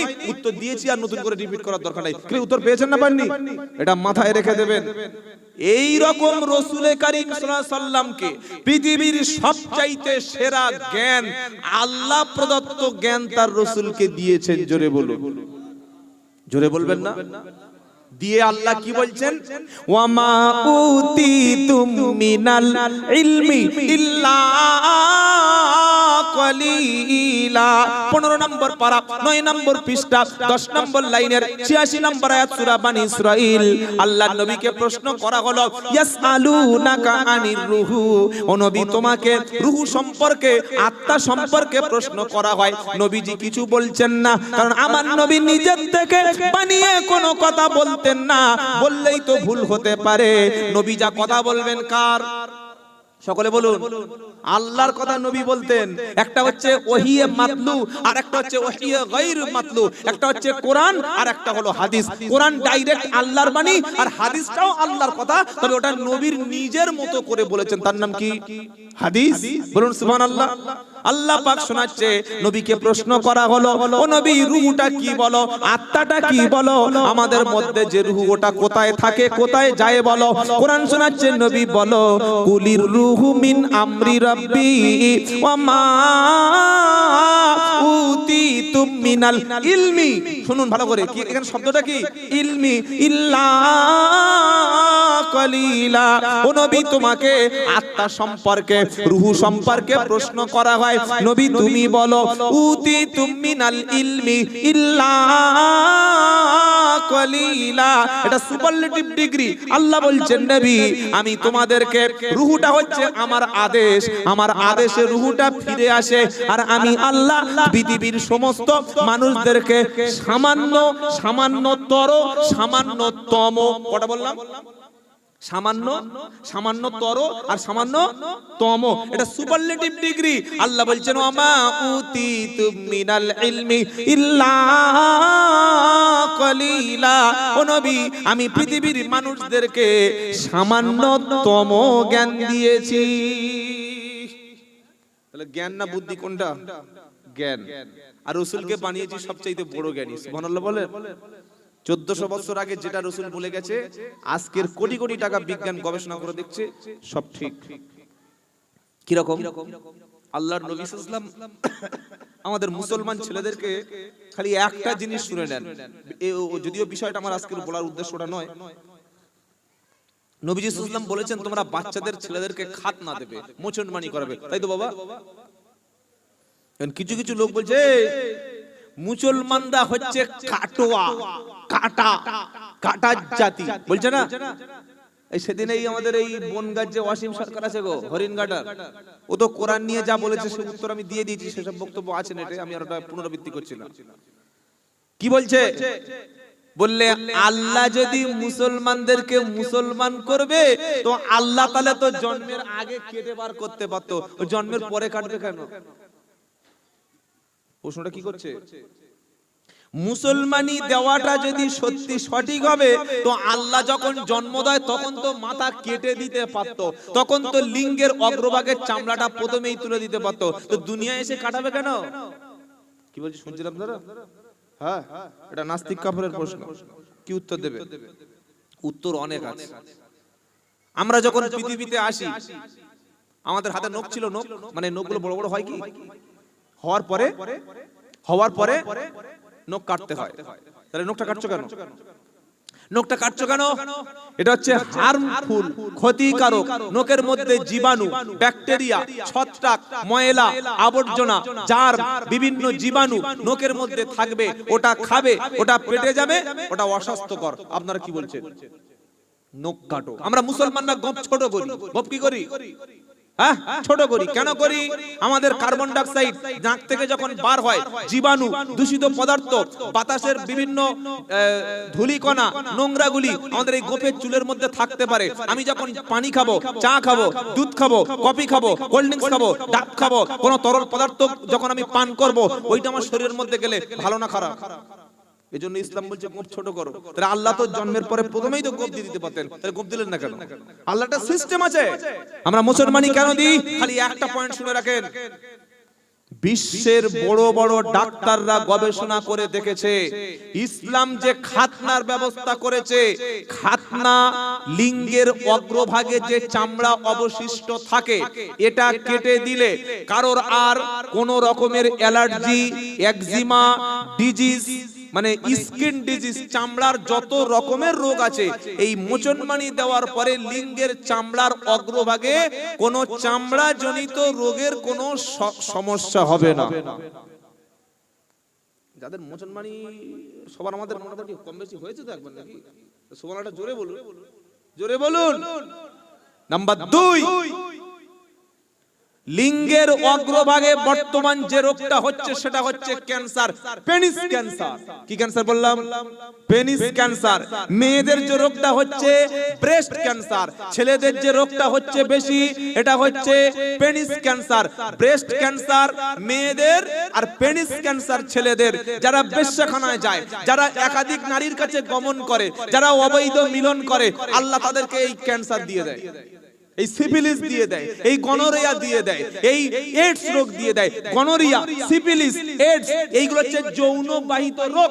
আলহামদুলিল্লাহ মুসলমান ইমানদারেরা এই রোগ থেকে সম্পূর্ণ মুক্ত। একবার জোরে বলুন সুবহানাল্লাহ। আপনি যে কোনো পতিতাখানায় যাবেন, ডাক্তার পাবেন, মাস্টার পাবেন, ইঞ্জিনিয়ার পাবেন। সরি টু সে, আমি দুঃখিত বলছি ডাক্তার, মাস্টার, ইঞ্জিনিয়ার, কিন্তু আপনি পতিতাখানায় গিয়ে একটা আলেমের নাম্বার করুন, একজন ভালো ইমাম সাহেবের নাম বলুন, একজন হাফেজ সাহেবের নাম্বার করুন, একটা নামাজি ব্যক্তির দেখুন যে দাড়ি রেখে টুপি পরে নামাজ পড়ে কোরআন পড়ে তাহাজ্জুদ পড়ে আর বেশ্যা মেয়েদের কাছে যাচ্ছে, পাওয়া যাবে? যাবে না। মাদ্রাসা থাকলে অন্তত এই শিক্ষা থাকবে। মুসলমানের ছেলেরা আলিম পাস করে, ফাজিল পাস করে, কামিল পাস করে, মাওলানা হয়ে হয়তো সে নামাজ পড়ছে না, হয়তো ভালো চাকরি পায়নি, কিন্তু এই ছেলেটা কোনোদিন পতিতাখানায় যাবে না। ভারতবর্ষের মাদ্রাসাগুলি প্রতি বছর কোটি কোটি কোটি কোটি সৎ দেশপ্রেমিক নাগরিক উপহার দিচ্ছে, একটাও মাদ্রাসার ছাত্র বেশ্যাখানায় যায় না। আমি চ্যালেঞ্জ করছি আব্দুল্লাহ জুবায়ের, কারণ আলেমদের, মুসলমান ইমানদারদের AIDS, gonorrhoea, syphilis, penis cancer, লিঙ্গের আগায় রক্তপুঁজ জমে ক্যান্সার হয়ে যাওয়া, এই রোগ থেকে আল্লাহ মুক্তি দেয় শুধুমাত্র এই খাতনা বা মোচনমানির ওসিলায়। জোরে বলুন। নাম্বার 3, লিঙ্গের অগ্রভাগে যে চামড়া থাকে, আমরা যখন পেশাব করি, হাবিব সাল্লাল্লাহু আলাইহি ওয়াসাল্লাম বলেছেন পেশাব বসে করো। তিনি তো হিকমত আল্লাহ তা দিয়েছেন, তিনি তো ছিলেন সবচাইতে বড় সায়েন্টিস্ট। কেন তিনি বললেন বসে পেশাব করো? কারণ দাঁড়িয়ে পেশাব করলে পেশাবটা বাধা প্রাপ্ত হয়, বসে পেশাব করলে পেশাবটা ইজিতে বার হয়ে যায়। আর পেশাব যদি বাধা প্রাপ্ত হয় আপনার কিডনি ড্যামেজ হতে পারে। লিঙ্গের আগায় যাদের মোচনমানি খাতনা হয় না, ওই চামড়া মাংস এরকম জড়িয়ে থাকে। ভাই থাকে না, থাকে না, বাচ্চাদের থাকে না? আমরা যখন ছোট ছিলাম ছিল না, পেশাব করতে গিয়ে 1 মিনিট কি হলো, মা বলছে চাপ দিয়ে বার হবে, ধরে করে তাই পেশাব বার হচ্ছে। লিঙ্গের আগায় চামড়া জড়িয়ে গিরো মেরে রয়েছে। কিন্তু আমরা মুসলমানেরা ইনশাআল্লাহ এই খাতনা বা মোচনমানি করানোর ওসিলায় লিঙ্গের অগ্রভাগে চামড়ায় পেশাব বাধা না হওয়ার কারণে মুসলমানদের কিডনি ড্যামেজ হবে না। বলুন সুবহানাল্লাহ। তুমি বলে দিলে আর হয়ে গেল। আমরা মুসলমান হচ্ছে পৃথিবীর সেরা জাতি, এটা আমার কথা নয়। 4 নম্বর পারা, 5 নম্বর পৃষ্ঠা, 1 নম্বর লাইন, 110 নম্বর আয়াত, সূরার নাম আল ইমরান। কোরআন বলছে কুনতুম খায়রা উম্মাতিন উখরিজাত লিন-নাসি তা'মুরুনা বিল মা'রুফি ওয়া তানহাউনা আনিল মুনকার। আল্লাহ বলছে শোনো ওরে আমার বান্দারা, আমি আল্লাহ তোমাদেরকে পৃথিবীর সবচাইতে সেরা জাতি করে বানিয়েছি। তোমরা হলে খায়রা উমাম, তোমরা হলো সেরা জাতি। তার কারণ হলো সৎ কাজের আদেশ দেবে, অসৎ কাজের নিষেধ করবে, আর তোমরা আল্লাহর উপরে ঈমান আনবে। এজন্য আমি আল্লাহ পৃথিবীতে তোমাদেরকে সবচাইতে সেরা জাতি হিসাবে বানিয়েছি। নারায়ে তাকবীর। একটু জিকির করুন লা ইলাহা। কলেমার জিকির, আল্লাহু আকবার, জোরে আওয়াজ হবে না? লা ইলাহা। সকলে একসাথে বলে ভাই যুবক ছেলে গলাটা বার করো, আমি অসুস্থ, ধরা গলা চিল্লাচ্ছি। আর আপনাদের রাসূলুল্লাহ মাইকে বলবেন, আমি ওদের গলা শুনবো তো, সব যুবক ছেলেদের। এতক্ষণ সব বাজারে ঘুরছিল আর মুখে রুমাল দিয়ে লা ইলাহা, এ কি কলেমা? গলার আওয়াজ পুরো কণ্ঠের মধ্যে নে। ওমর ফারুকের মতো, ইমানদারের মতো, মুসলমানের মতো একবার তাকবীর দেন দেখি, নারায়ে তাকবীর। আমাদের সভাপতি সাহেব স্যার কোথায় গেল? জোরে হয়েছে তাকবীরটা? আপনারা কি বলছেন, জোরে হয়েছে? সেইভাবে হয়। উত্তর 24 পরগনার লোক বিখ্যাত লোক, ধরে আনতে বললে বেঁধে নিয়ে চলে আসে। একবার সকলে ঈমান যত আছে গলার কাছে আওয়াজ একবার নিয়ে আসুন, নারায়ে তাকবীর, নারায়ে তাকবীর। বাৎসরিক ইসালে সওয়াব, বাৎসরিক ইসালে সওয়াব, নারায়ে তাকবীর। আল কোরআনের আলো, আল হাদিসের আলো, নারায়ে তাকবীর। লা ইলাহা ইল্লাল্লাহ, জোরে জোরে লা ইলাহা, লা ইলাহা, লা ইলাহা ইল্লাল্লাহু মুহাম্মাদুর সাল্লাল্লাহু আলাইহি ওয়াসাল্লাম। এই যে লা ইলাহা পড়লেন, এতে লাভ আপনার হয়েছে না আল্লাহর হয়েছে? আল্লাহ লাভ হয়েছে। কে বললো? আল্লাহ লাভ আছে নাকি? সারা পৃথিবীর লোক সব যদি শোরের মাংস খায় আর সবাই যদি খ্রিস্টান হয়, মসজিদ গুলি যদি গির্জা হয়ে যায়, আল্লাহ লস হবে? হ্যাঁ, আল্লাহর ক্ষতি হবে নাকি? পৃথিবীর 700 কোটি মানুষ সকলে যদি মুসলমান হয়ে কলেমা পড়ে ঈমান আনে, আল্লাহ লাভ হবে? এটা যা করছি সব আমাদের জন্য। আপনি লা ইলাহা ইল্লাল্লাহু মুহাম্মাদুর রাসূলুল্লাহ সাল্লাল্লাহু আলাইহি ওয়াসাল্লাম ঈমানের কলেমা পড়েছেন। এই কলেমার সঙ্গে সঙ্গে আল্লাহর আরশে আপনার জবান থেকে বার হয়ে কলেমা আরশে গিয়ে বলছে, ওগো রব্বুল আলামিন আল্লাহ, যে বান্দার জবান থেকে কলেমা পড়েছে ওই বান্দার তো এখনো গুনাহ আছে, যতক্ষণ ওই ব্যক্তির গুনাহগুলি ক্ষমা না হবে আমি আল্লাহ ওর জন্য সুপারিশ করতেই থাকবো। না সুবহানাল্লাহ এখন বলার দরকার নেই, সেই ভোটের পরে একবার সুবহানাল্লাহ বলবেন। জোরে বলুন সুবহানাল্লাহ, জোরে বলুন। কিয়ামতের দিন আল্লাহ বান্দার আমলনামা খুলবে, দেখবে সব ব্ল্যাঙ্ক, ফাঁকা, পুরো খাতা ফাঁকা, কিছু নাই। বান্দা তখন কাঁদবে আর বলবে আল্লাহ আমার তো কোনো আমল নাই, আজকের আমি ধরা পড়ে গেছি, মনে হয় আমাকে জাহান্নামে যেতে হবে।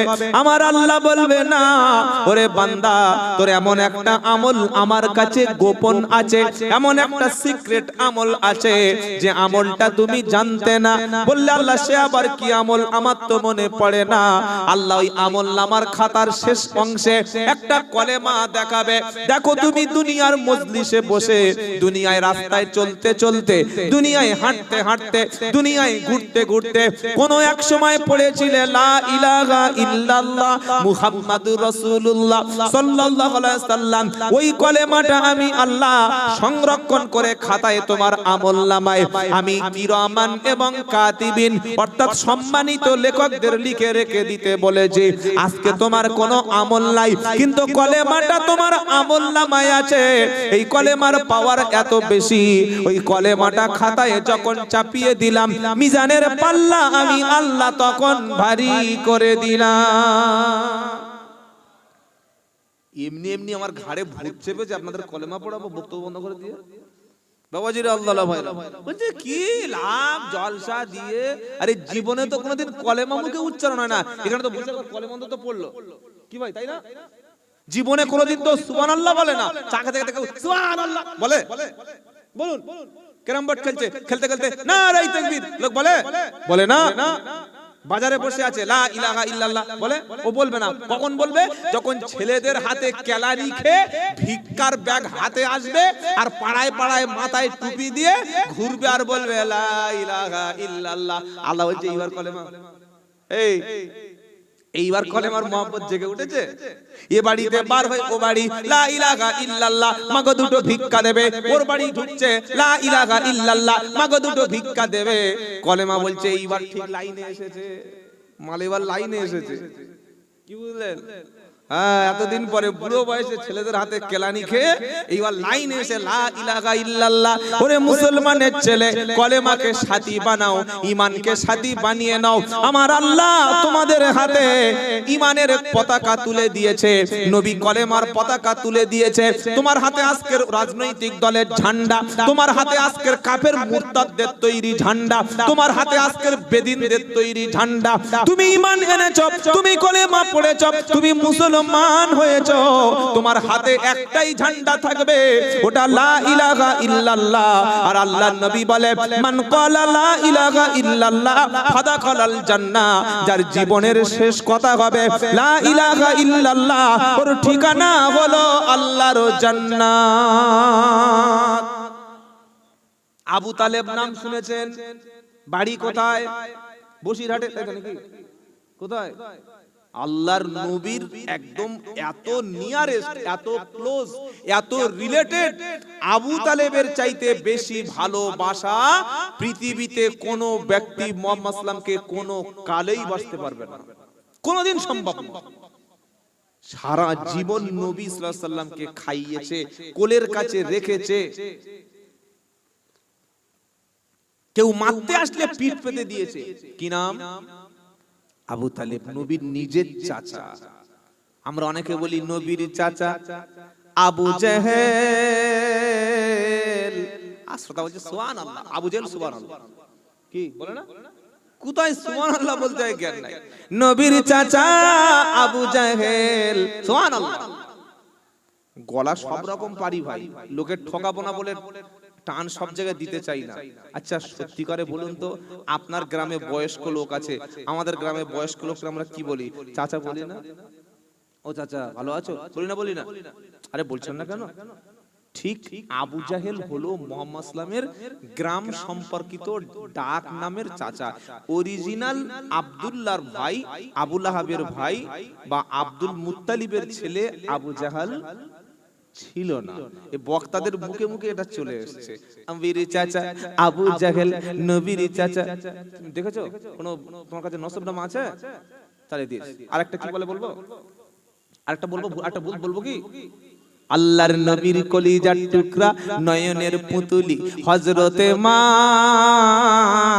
ফাতেমা, ও মা ফাতেমা। বলে আমি ফাতেমার কথা বলছি, উনি বলে ধরেছে ঠিক কায়দা মতো ধরে। চালাক শ্রোতা আছে বাবা, কোথায় এসে পড়েছি রে, ভুল বলে বার হওয়ার উপায় নেই। আর তারপরে আমাদের নুরুল স্যার আছে, বড় বড় আলেমরা এখানে আছে, এখানে ভুল বলে আমার পিঠে চামড়া তুলে দেবে, তুমি খুব হিসাব করে কথা বলতে হচ্ছে। বাবাজিরা আল্লাহর ভাইরা, তাহলে বক্তা কি বললো? নবীর বেটি ফাতেমা। এবার আপনারা উত্তর দিন। পারা নাম্বার 21, সূরার নাম আহজাব, আয়াত নম্বর 6। কোরআন শোনাচ্ছে ওয়াজওয়াজুহু উম্মাহাতুহুম, তোমাদের নবীর স্ত্রীরা হলো তোমাদের নবীর স্ত্রীরা আমাদেরকে মা। খাদিজা আমাদের মা, আয়েশা আমাদের মা, জয়নাব আমাদের মা, মানা হযরতে সাফিয়া আমাদের মা, হযরতে হাফসা আমাদের মা। অর্থাৎ নবী সাল্লাল্লাহু আলাইহি সাল্লামের যতগুলো সম্মানিতা স্ত্রী সকলে হলেন আমাদের মা। জোরে বলুন। মায়ের মেয়ে কে হবে? মা। মায়ের মেয়ে কে? মায়ের মেয়ে কে? মা ও মা, মায়ের মেয়ে ও মা। তাই হয় কি? মায়ের মেয়ে কে হয়? আর বলছেন না কেন? বোন হয়। শ্বশুর বাড়ি গিয়েছে, শাশুড়িকে বলছে মা, শালিকেও বলছে মা। চামড়া তুলে দেবেন না? শাশুড়িকে বলছে মা, বউকে বলছে মা। বললে কেন? বললে মা তো মা। কোথায় কাকে কি বলতে হয় সে জ্ঞানটা বক্তার নাই, আন্দাজে কানে হাত দিয়ে নবীর বেটি হযরতে ফাতেমা বলছে 3 ইঞ্চি করে মাল লাম আছে, জানো তলায় স্প্রিং বসানো আছে। পাগলা মাল কোথাকা। এবার শুনুন, কোরআনের সূরা আহজাবের 6 নম্বর আয়াতে আল্লাহ বলছেন নবীর স্ত্রীরা তোমাদের মা। তাই নবীর ইন্তেকালের পরে নবীর কোন স্ত্রীকে পৃথিবীর কোন ব্যক্তি বিয়ে করার কোন অধিকার নাই, হারাম। আমি আব্দুল্লাহ জুবাইর যদি আজকের মারা যাই, আমার স্ত্রী কদিন পরে বিয়ে করতে পারবে? 4 মাস। বলেন 4 মাস 10 দিন। স্বামী তালাক দিলে স্ত্রী 3 মাস 10 দিন পরে বিয়ে করতে পারবে। আমার স্ত্রী 4 মাস 10 দিন, এখন থেকে 4 মাস 10 দিন পরে আপনাদের পাড়ার যে কোনো ছেলে গিয়ে বিয়ের প্রস্তাব দিলে করলেই করতে পারে। কিন্তু নবীজি ইন্তেকাল করার পরে পৃথিবীর কোনো ব্যক্তি নবীর স্ত্রীদের বিয়ে করতে পারে না। কারণ পারে না কেন? নবীর স্ত্রীরা হলো আমাদের সম্মানিত মা। সুবহানাল্লাহ, জোরে বলুন। এবার দেখুন আল্লাহর নবী সাল্লাল্লাহু আলাইহি সাল্লামের বেটি ফাতেমা কেন মা বলা যাবে না? তার কারণ হলো মাকে বিয়ে করা হালাল না হারাম? জোরে বলেন। এই গ্রামে ধরুন একটা ছেলে মাধ্যমিক পাস, পড়াশোনা ছেড়ে দিয়েছে, কাটিয়াহাটে একটা মেয়ে আছে, সেও উচ্চ মাধ্যমিক। যদি কোনোদিন ওই কাটিয়াহাটের মেয়েটা এই জায়গার মেয়ে, এই জায়গার ছেলে, যদি এই ছেলেটা ওই মেয়েটাকে কোনোদিন মা মা বলে সম্বোধন করে, বিয়ে বললে বিয়ে করবে? বিয়ে করবে কোনোদিন? এবার রাসূলের কলিজার টুকরার নাম হচ্ছে ফাতেমা রাদিয়াল্লাহু তাআলা আনহা, তাকে বিয়ে করেছিলেন রাসূলের কে? সাথী, নাম হলেন হযরতে আলী রাদিয়াল্লাহু তাআলা আনহু। রাসূলের আরো 2 কন্যা জয়নাব এবং রুকাইয়া, এরাও রাসূলের কন্যা। এদের দুজনকে বিয়ে করেছিল উসমান গনি রাদিয়াল্লাহু তাআলা আনহু। একজন কন্যা ইন্তেকাল করলে আরেকটি কন্যাকে উসমান গনির সঙ্গে বিয়ে দেওয়া হয়েছিল। তাহলে মা ফাতেমা যদি হবে, তাহলে আলী রাদিয়াল্লাহু তাআলা কেন মাকে বিয়ে করলো? কথা বুঝতে পেরেছেন বাবা? একটু হিসাব করে কথা বলতে হয়। যেখানে সেখানে ফাতেমা বলুন, রাসূল ইসলামের কলিজার টুকরা বলুন, রাসূল মা ফাতেমা বলতে পারে, তার মেয়েকে মা বলতে পারে, এটা কমন ব্যাপার। কিন্তু আমরা কোনোদিন ফাতেমাকে মা বলবো না। ফাতেমা রাদিয়াল্লাহু তাআলা আনহা তিনি জান্নাতীর নারীদের সর্দারিনী। বলুন সুবহানাল্লাহ। 4 জন, একজন হচ্ছে হযরতে খাদিজা, আর একজন আসিয়া, আর একজন হযরতে মারিয়াম, আর 4র্থ নম্বরে ফাতেমা রাদিয়াল্লাহু আনহা রাসূলের কলিজার টুকরা, রাসূল সাল্লাল্লাহু যাকে এত বেশি ভালোবাসতেন, ইন্তেকালের সময় যখন বিশ্ব নবীর হয়ে গেল তখন হযরতে ফাতেমা রাদিয়াল্লাহু তাআলা আনহা কাঁদতে শুরু করলো। আমার নবীজি ফাতেমাকে ডেকে বললেন, এদিকে এসো কলিজার টুকরা মা, এদিকে এসো ফাতেমা, তুমি কান্নাকাটি করো না, তোমার কানে কানে একটা কথা বলছি শোনো। রাসূল করিম সাল্লাল্লাহু আলাইহি ওয়াসাল্লামের সঙ্গে ফাতেমা রাদিয়াল্লাহু তাআলা আনহার কি একটা কথা হলো, আর কিছুক্ষণ পরে ফাতেমা কান্নাটা অটোমেটিক বন্ধ হয়ে গেল। আম্মা জান আয়েশা সিদ্দিকা রাদিয়াল্লাহু তাআলা আনহা ডেকে বলছেন, ফাতেমা কি এমন কথা বিশ্ব নবী তোমার কানে কানে বলল যে তোমার কান্নাটা বন্ধ হয়ে গেল? ফাতেমা রাদিয়াল্লাহু তাআলা আনহা বলছেন, মা আয়েশা, আমার রাসূল বলেছে কেঁদো না মা, তোমার কান্না আমার কলিজায় কখনো সহ্য হয় না। আমার ইন্তেকালের পরে সর্বপ্রথম আমার উম্মতের মধ্যে, আত্মীয় স্বজনের মধ্যে তোমারও সাথে আমার দেখা হয়ে যাবে। তার অর্থ হলো আমার ইন্তেকালের পরে ফাতেমা আল্লাহ পাক তোমাকে মৃত্যু দিয়ে তোমার আব্বার সঙ্গে দিদার নসিব করে দেবে। ওটা নবীজি বলেছিলেন, মা তুমি জানো, মা বলো না। ভাই বুঝতে অসুবিধা হলো কি কথাটা? আল্লাহ আমাদেরকে ভেবে কথা বলার তৌফিক দিক। এরকম ভুল বললে সারা রাত বলতে পারি, শুধু ভুলে ভরা। বক্তা বক্তব্য করছে, বাবারা ভাইয়ানেরা আব্বা জানেরা, আমার আল্লাহ পাক 18,000 সৃষ্টিকর্তা, 18,000 মাখলুক বানিয়েছে। একটা সায়েন্সের ছাত্রকে জিজ্ঞাসা করুন, যারা ওই জিওলজি নিয়ে পড়েছে জিজ্ঞাসা করুন, যারা মানে জীবন বিজ্ঞান নিয়ে পড়াশোনা করেছে জিজ্ঞাসা করুন, কত কোটি বিলিয়ন ক্রিয়েট করেছেন আল্লাহ, কত কোটি, সমুদ্রের মধ্যে কত লক্ষ ভ্যারাইটিস প্রাণী আছে, আপনার কোনো কনসেপশন আছে? আন্দাজে বলে দিচ্ছে আল্লাহ 18,000 মাখলুকাত। কি আল্লাহ 18,000 19,000 করতে পারেন না? কে আপনাকে বলে দিয়েছে 18,000 মাখলুকাত? ভুল বক্তব্য করে যাচ্ছে।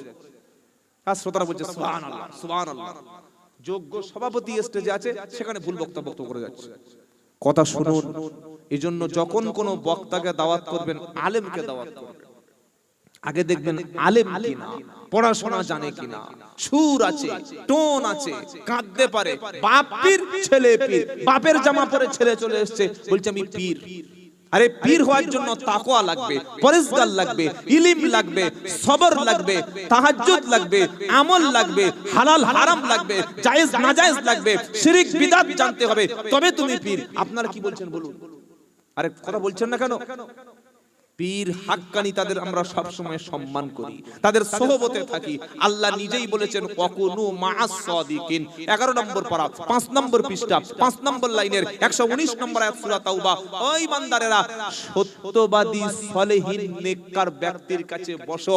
তুমি আলেমের কাছে বসলে, হাক্কানি আল্লাহ ওয়ালার কাছে বসলে তোমার জীবন নিশ্চয়ই না নিশ্চয়ই পরিবর্তন হবে। বলুন সুবহানাল্লাহ। আমরা আলেম ওলিদের এই কারণে ভালোবাসি, দ্বীনের স্বার্থে। অন্য কোনো উদ্দেশ্য আছে কি? না। তার কাছে দ্বীন আছে, তার কাছে ঈমান আছে, তার কাছে ইলম আছে, তার কাছে ইসলাম আছে, তিনি আমাকে জান্নাতের রাস্তা দেখাবেন, তাই তাদেরকে আমরা ভালোবাসি।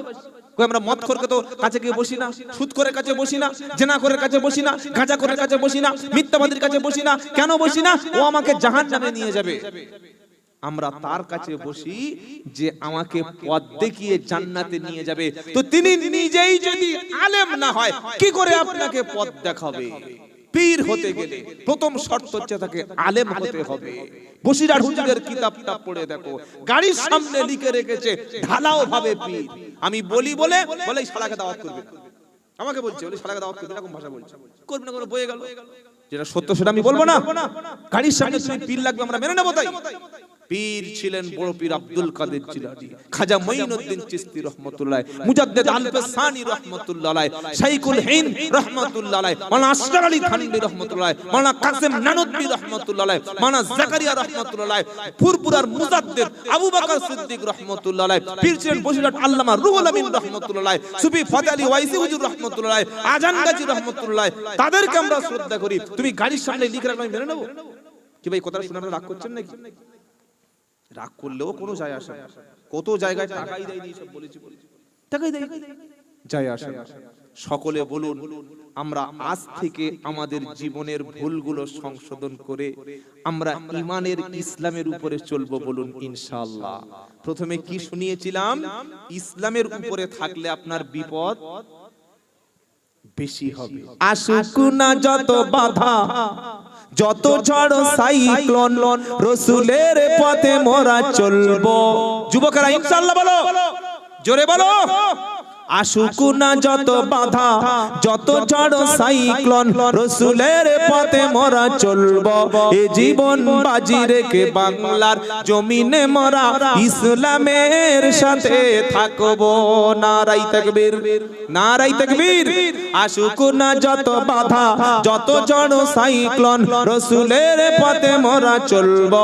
এ জীবন বাজি রেখে বাংলার জমিনে মোরা হাক্কানি আলেমদের সাথে থাকবো। ইনশাআল্লাহ বলেন, বলেন ইনশাআল্লাহ। আসুক না যত বাধা, যত ঝড় সাইক্লোন, রাসূলের পথে মোরা চলবো। এ জীবন বাজি রেখে মোরা নবীর সুন্নাতের উপরে বাঁচবো। মোরা কামানের মুখোমুখি দাঁড়িয়ে, মোরা রাইফেলের মুখোমুখি দাঁড়িয়ে আল্লাহু আকবার বলবো। নারাই তাকবীর, আল্লাহু আকবার এইটুকু জোরে বলবেন না? নারাই তাকবীর। মোরা কামানের মুখোমুখি দাঁড়িয়ে, মোরা রাইফেলের মুখোমুখি দাঁড়িয়ে আল্লাহু আকবার বলবো। আসুক না যত বাধা, যত ঝড় সাইক্লোন, রাসূলের পথে মোরা চলবো। এ জীবন বাজি রেখে বাংলার জমিনে মোরা ইসলামের সাথে থাকবো। কেন? আমাদের হৃদয়ের মধ্যে আল্লাহ ঈমানের বীজ বপন করে দিয়েছেন, বলুন সুবহানাল্লাহ। আমরা ঈমান এনেছি, ইসলাম এনেছি, মাদ্রাসা ধরেছি, কোরআন ধরেছি, আলেমদের ধরেছি, ছাড়বো নাকি? কি বলছেন?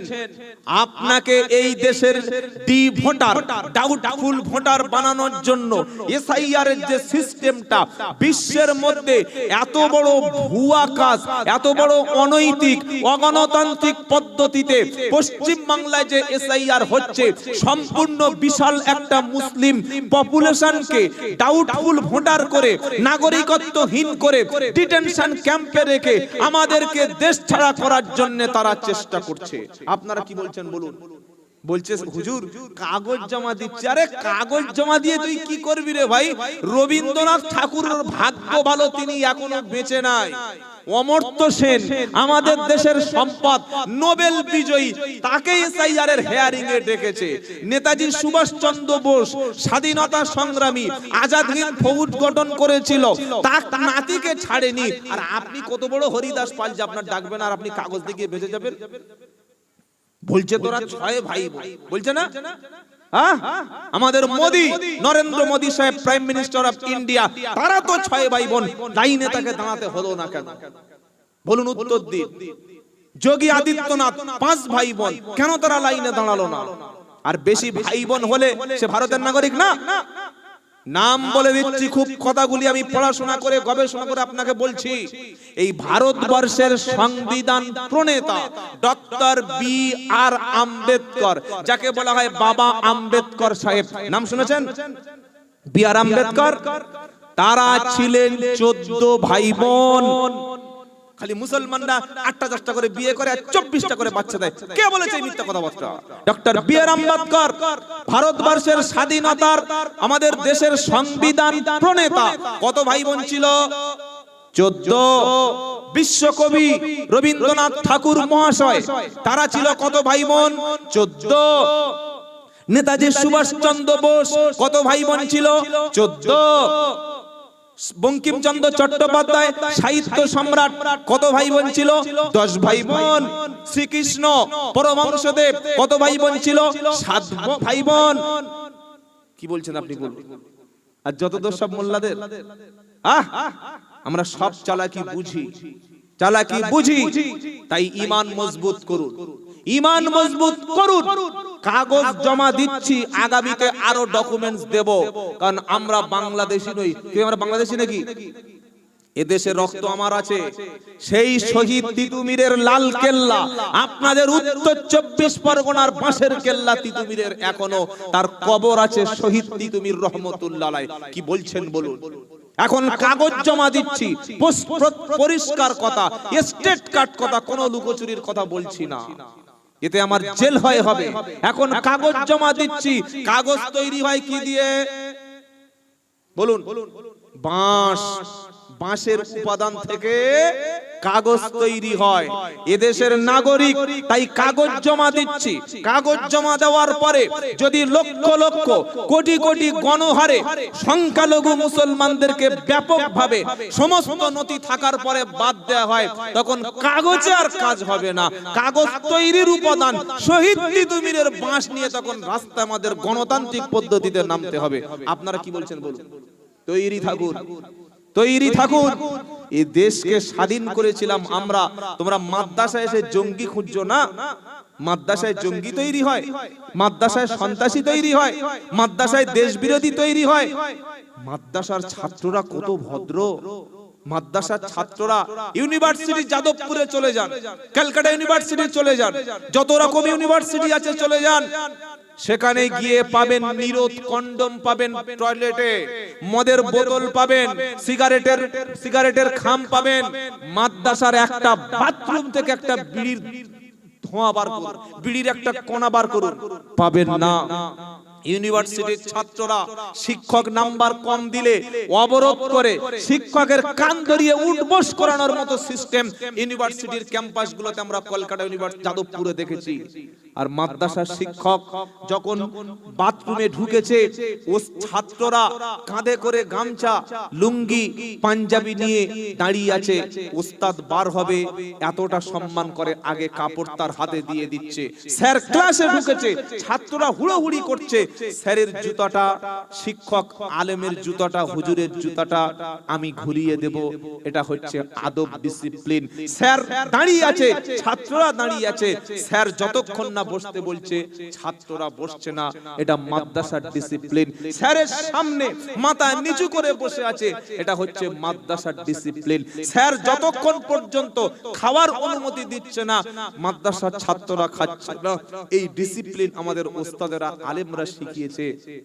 তোমরা আমাদের মাদ্রাসা বন্ধ করে দেবে?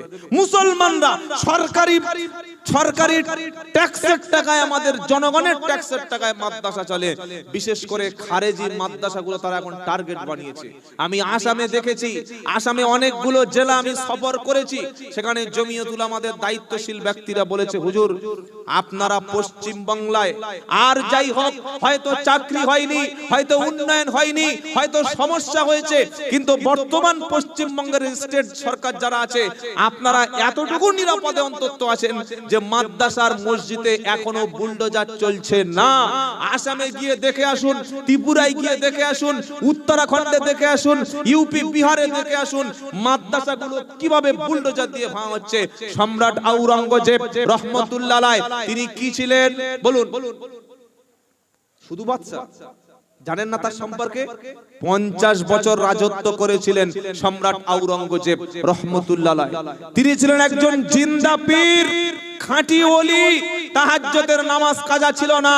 আমাদের এমপি, এমএলএ, জেলা শাসক, ডিএম, পিএম, এমনকি অঞ্চল সভাপতি যারা থাকে, 5 বছর পরে ভুঁড়ি, গাড়ি, বাড়ি, বিবি সব সংখ্যা বাড়ে না? বাড়ে না?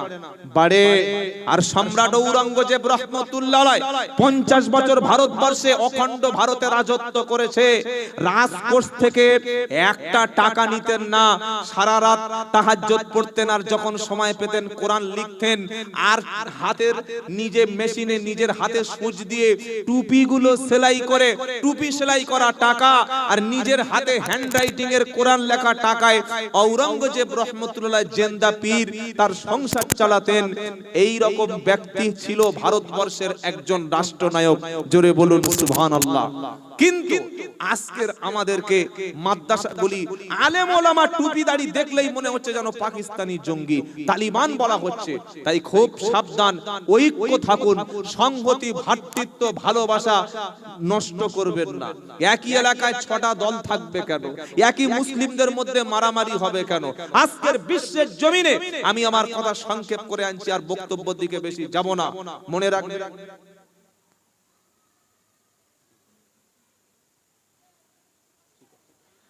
আমি আমার কথা আস্তে আস্তে করে শেষের দিকে আনছি।